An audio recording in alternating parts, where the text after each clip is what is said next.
प्यारे बच्चों, कैसे हैं आप लोग। उम्मीद है कि जो हम 2 पाठ पढ़ा चुके हैं उनका आप लोगों ने अच्छे ढंग से अध्ययन किया है। फिर भी कोई प्रॉब्लम आती है तो हमारे नंबर से आप बराबर संपर्क करें। वैसे पूछते भी हैं कई बच्चे।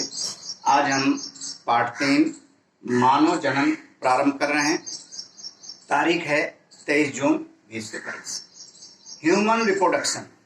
इसमें हमें स्वयं अपना पढ़ना है, इसलिए ये चैप्टर इंटरेस्टिंग है, काफ़ी समझ में है, तो गौर से समझिए। कहीं पर भी कोई प्रॉब्लम है बिल्कुल नहीं संकोच हमसे पूछिए। तो प्यारे बच्चों, जैसा कि हम जानते हैं कि मनुष्य एक लिंगी होता है, यानी पुरुष अलग होता है, स्त्री अलग होता है। तो स्वाभाविक है, जैसा कि हमने लिखा है कि मनुष्य में लैंगिक जनन होता है। लैंगिक जनन के लिए 2 जनक की आवश्यकता होती है, यहाँ पर पुरुष और यहाँ पर स्त्री। अब पुरुष में 46 गुणसूत्र होते हैं, स्त्री में भी 46 गुणसूत्र होते हैं। दोनों में नर युग्मक और मादा युग्मक बनते हैं। इनके बनाने वाले युग्मक अंग होते हैं, जैसे पुरुष में वृषण होते हैं और स्त्री में अंडाशय होते हैं। जब उम्र आ जाती है, युवावस्था आ जाती है, 11 से 13 वर्ष आ जाती है, तो इनमें शुक्राणु और स्त्री में अंडाणु का निर्माण हो जाता है। नर युग्मक नर में बनते हैं, मादा युग्मक मादा में बनते हैं। जब ये बनते हैं तो यहाँ पर अर्धसूत्री कोशा विभाजन होता है। अर्धसूत्री में गुणसूत्र आधे हो जाते हैं। फिर इन युग्मकों का निषेचन होता है। निषेचन के बाद युग्मनज बनता है, जिसमें गुणसूत्र दोनों तरफ से 23 आते हैं, यानी 46 हो जाते हैं। जाइगोट, भ्रूण और विकसित होकर के नई संतान बनते हैं।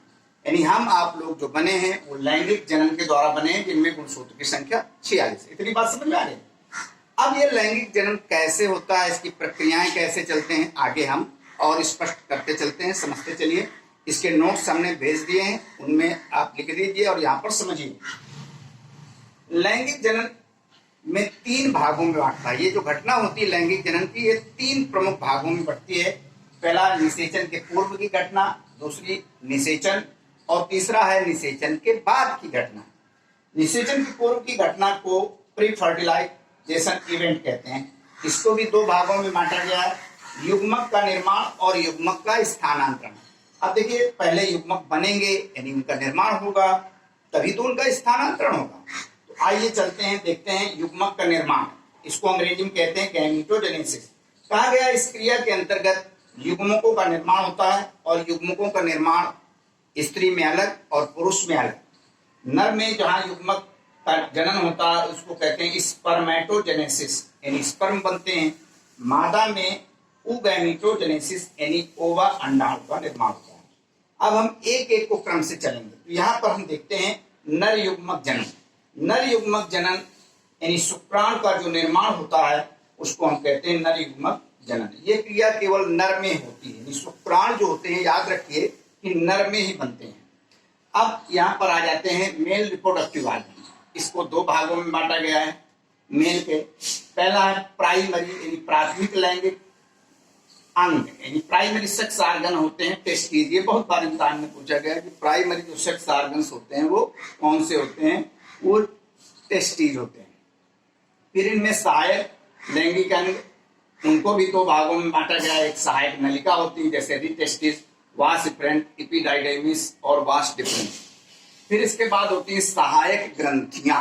इनका बहुत बड़ा रोल होता है, क्योंकि शुक्राणु तो बन गए, लेकिन वो शुक्राणु आगे चलकर इन्हीं नलिकाओं के द्वारा जीवित रहने के लिए उनका जो फ्लूइड बनता है वो बनाते हैं seminal vesicle, prostate gland, Cowper's gland.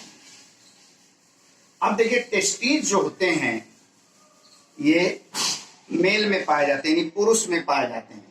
ये प्राथमिक लैंगिक अंग है, ध्यान रखिए। पुरुष में जो टेस्टिस है वो प्राथमिक लैंगिक अंग होते हैं, और ये जोड़े में होते हैं। ये खोल के अंदर, वृषण खोल के अंदर भरे हुए होते हैं।